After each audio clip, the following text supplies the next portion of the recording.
to things like both sit above the board, glue them on, and then paint everything black before gluing this onto a smooth straight line.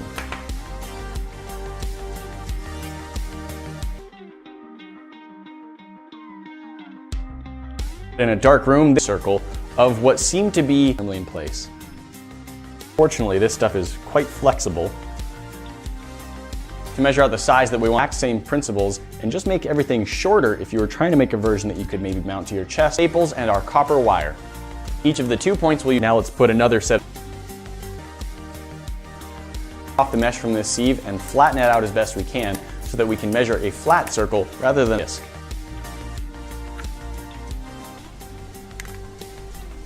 We can now see that. Hey guys, I'm Nate, welcome back to the workshop. Iron Man is one of my favorite movies, and today we're going to be something you would want to wear as a costume. It's need to be the same diameter.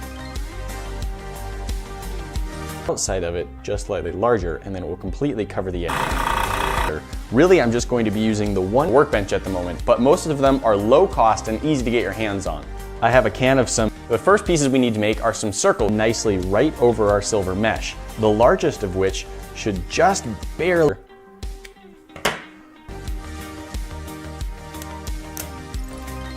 Flip it over and then crimp them down so they're holding on tightly to the ring. We muted glow with our holes punched, we can now take nicer. Paintbrush so that they're evenly spaced around our circle. Exact same size. Cutting boards are designed to be tough, and they're designed to hold us extending from it. Let's break 20 staples off of this stick that we have. Of course, I can't just pass the blade through, but these blades are designed to come off to our mesh circle and coming off of it. So let's take our solid disc and border on the other one. Wrap that around once. So if we make our structure around it, all of our wire, to find a way to attach them at an ascending angle onto our arc reactor. Our smallest ring needs to be attached really easily. If you have a hole saw the right size, that would do a time. To do that, we're going to be using our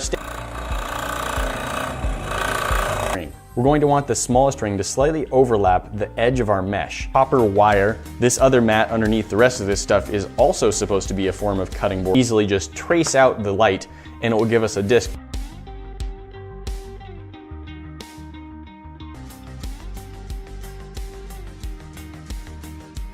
Now get a random.com. Screws will fit into. At its widest, it should have the same diameter as our top ring. They're gonna stay where you put them. Again, let's trim off the excess so it doesn't wrap around further. I have here an equilateral triangle that I cut out using a compass and a ruler, and I'm just gonna use that. Let's add holes into the end of each of these. There's our first disc. Matches this edge on the, oh, there it goes. Do it all the way around, and it's what our hexed nicely right on top of the highest golden ring. So we do have a little bit of overlap, so let's take our X-Acto knife and just try and trim a little bit of that off. Now I'm going to use the back edge of this razor blade to add a couple. So now we need to attach each of these 3 tabs onto the. We'll want to place our staples over our ring. Staples. We now need to use our hole punch, and we now have a nice coil of wrapped copper wire in between our 2 staples. Without being too intense. The arc reactor in the movie has a slight blue tint. Have 4 more of the same thickness. There we go, our 5th ring, and we can see that. But really these 2 should come out being the exact. We just need to add a interior diameter.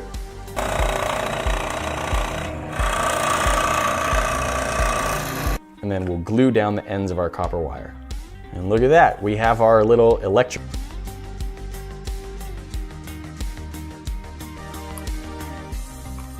That has sort of a mesh grid over it. We'll be using the interesting drawing black on top of the silver mesh. It doesn't really look, At this point, it's time to start the final assembly on the piece. So first, let's glue the smallest of which should fit in staples. Once the staples are, our big plastic ring will sit supported up. Let's cut off about a 2-inch section that we'll use to wrap around. That way we won't have to pass where the edge of the hole should go, so I don't end up having one hole.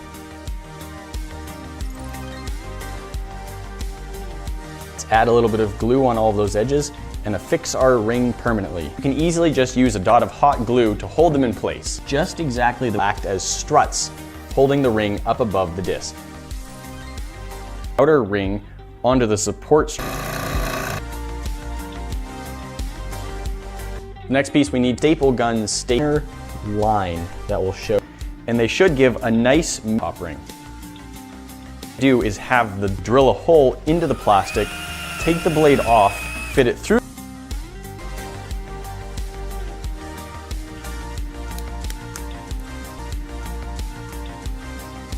Then we'll attach the smaller black and silver rings.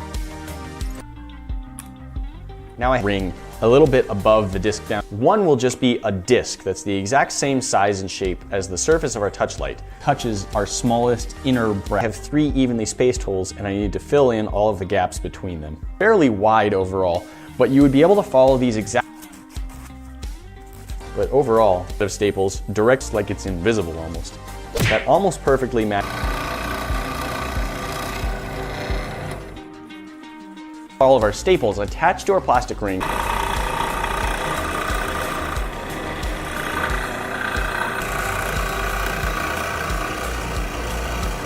Magnet driving.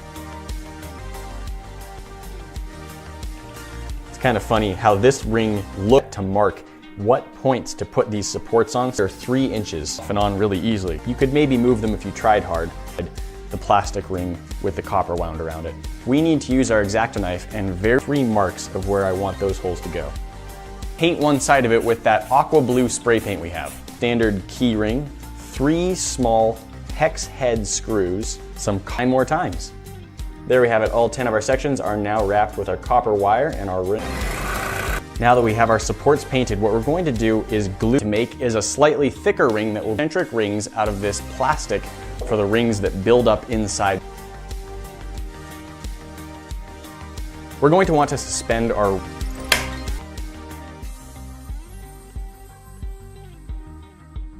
diameter as our touch light. We want to cut out 2 circles. With our first 2 sets of staples installed, we should have less than 1 centimeter of a gap in between the 2. Let's cut 3 small support pieces out of our foam core board. We need to wrap some of our copper wire around the plastic in between the sets of staples. Want that circle to be, we're going to make it match the key ring that we'll be using. This will actually end up, so I keep it in one nice, that it just barely fits inside. If you're using really hot glue, make sure you don't do that with bare fingers, it will hurt.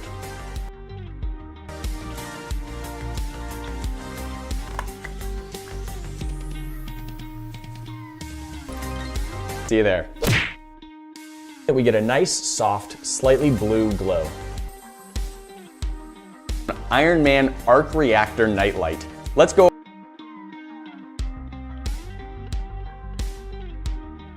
The specific measurement of our ring should be just cut a small piece off because that's all we're going to need for this build. I have a strip of $1 and it's just a thin flexible plastic. I have a circle compass and they're really well pressed down. They should hold themselves in place pretty well. It's sold in a 3-pack for about $1. I got my hands on a scroll saw and I'm going to use that to cut these pieces out. So now we've got our 5 circles of ascending, getting attached to the arc reactor a little bit higher up, but it's into the center. Metal mesh from this sieve as the grid on the bottom of the arc reactor, and we'll be cutting some side of the arc reactor. There are a few concentric rings building up from a spot in the middle border going around our light. For the solid disc, we can now just need to do that. Now let's use a little bit more ball hole. It's a little bit smaller than a standard hole punch. If you don't have one of these, you can easily use their respective screws. Fits nicely over the screw, and let's just add a little bit of hot. Disc and the ring ports out should keep them perfectly spaced as it ascends from one size ring to the next. Change these to look like they're made of metal. I'll first add a black base coat onto the plastic, actually across from the first set, like knives and blades. So this board can be a little bit. Now the reason are now painted and look nice and brass colored. Now we need just the right size, but because we want to add to take our ring and modify it so that it has 10 points going around the side, and this one is drawn at the exact right here and one hole right here. I want to cut out the inside first, and of course, hopefully the staples are holding on nice and tight. Go above all of these. This will have holes going through our hex head screws and thread them down through the hole, Reactor knife above these pieces, but we want our smaller brass colored concentric rings to sit. Now that we have of our touch light evenly spaced out, I'm going to use my little equilateral triangle again and just put of our foam core board that will. There's our center ring, our paint, and paint everything that's orange to be black. This cutting board I think was 88 cents at Walmart and about the same cost for this as part of a costume. Tony Stark built one of these so if we set our compass to be just under 1.5 inches, we should get a circle that's the same cut out of our thick cutting board, and then glue to keep it for 3 tabs, and then we'll bend with some black paint. So what I'll do is they only have to reach from the hex head screw to the edge of our key. Now let's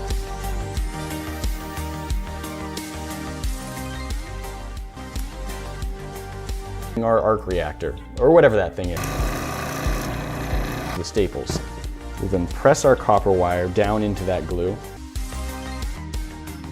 Now let's quickly hit the sides and sloped parts of these supports. Will be considered width of the inside of our staples, because our great job. However, in the interest of saving time for the video, nested down inside, going from the bottom up to the height of our little hex screws will rest, but it will be much thicker. There's 2 staples, so a dab of glue, and a couple of tools.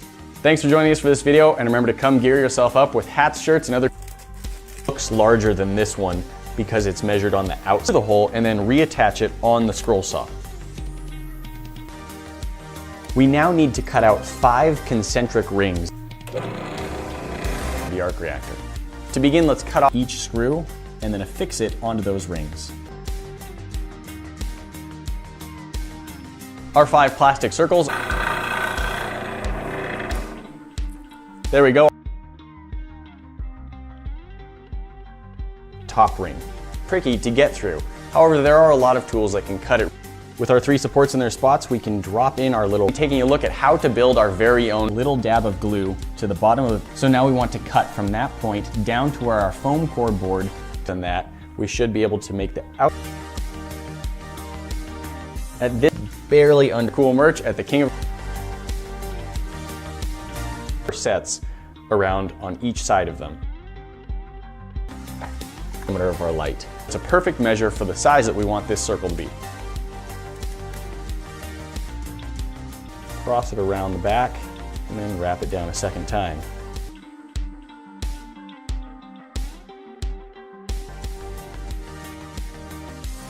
Cave. Now you can build your own with just a quick trip to Walmart. Do our rings so that they're touching the supports and stack nicely. Golden brass colored brass ring is to be very long next. Is looking pretty good. On the inside, full of bends into the plastic.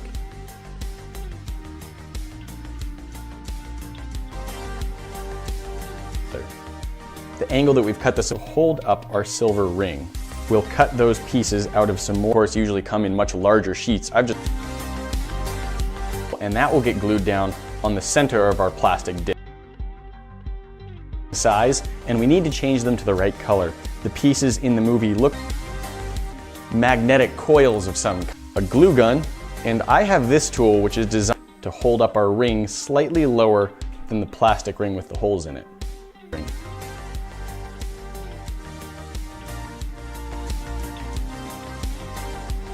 Ring, and now we can mark where we need to cut off the extra plastic.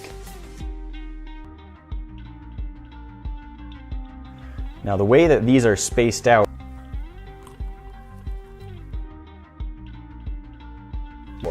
we now want size as the diameter. Let's try using a compass, just the right size, to measure out the first circle and then keep it in between 2. Very carefully cut out around each of those circles just what we're looking from below. So let's cut out 3 pieces to our plastic.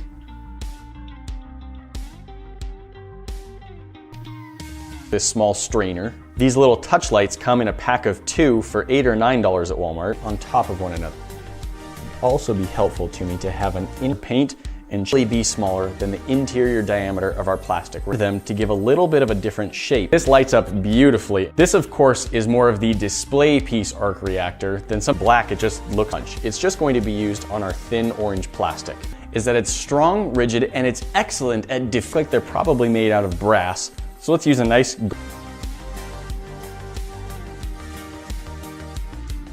through our ring as we do the wrapping. So now on the back of our ring, let's put a small good sense of how this is going to work. But the only pieces we still need to cut out are some support. We now need to evenly space out 4 more over the materials that we have and get started building. I do have quite a few items on the fusing light. So what we're going to do, seaside colored spray paint. I've got some black and some gold acrylic paint. Sitting underneath our touch light is a piece of foam core board. These of course, so it's inner diameter.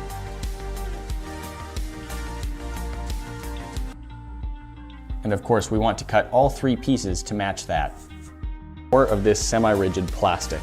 We can see that we aren't going to need those pieces. Are later going to drill bit or a small hot nail for the holes that we need to put. Probably smaller than our. The second piece will be a ring that almost perfectly matches this white. In our center in the right spot, we can measure out a smaller circle within it. Now the diameter of this light appears. I chose to use this cutting board material edge. So that right there will be the size of our first ring. And now we need to have holes. So on the back, hexagonal headed screw for punching holes and setting hardware in leather. Through. Appears to be just. Our ring is now cut out. Let's clean this up with a little bit of sandpaper and then we'll be ready to move on. As I think that will make the gold show up a little bit into the supports. First circle just slightly smaller than the tool that punches out a small bit over this ring to your plastic ring. But if some of them are a little bit loose, you punch holes going all the way around this ring to make sure that I have 3 that are support struts that go from our 3 hex head screws into the middle. Because, like I said, it's not very clear the exact function. It's a domed one. There we go. Now.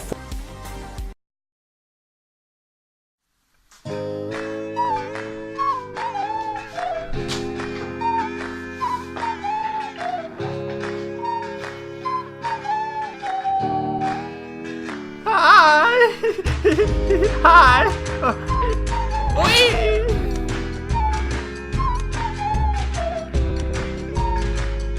Yay! Oh! One more time, yay! Oh! Let it go! Yay! Oh!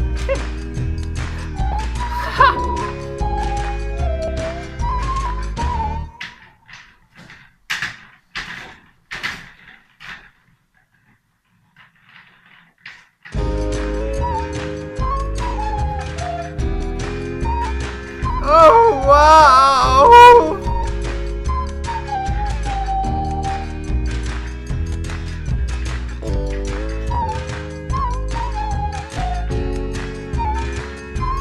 Oh.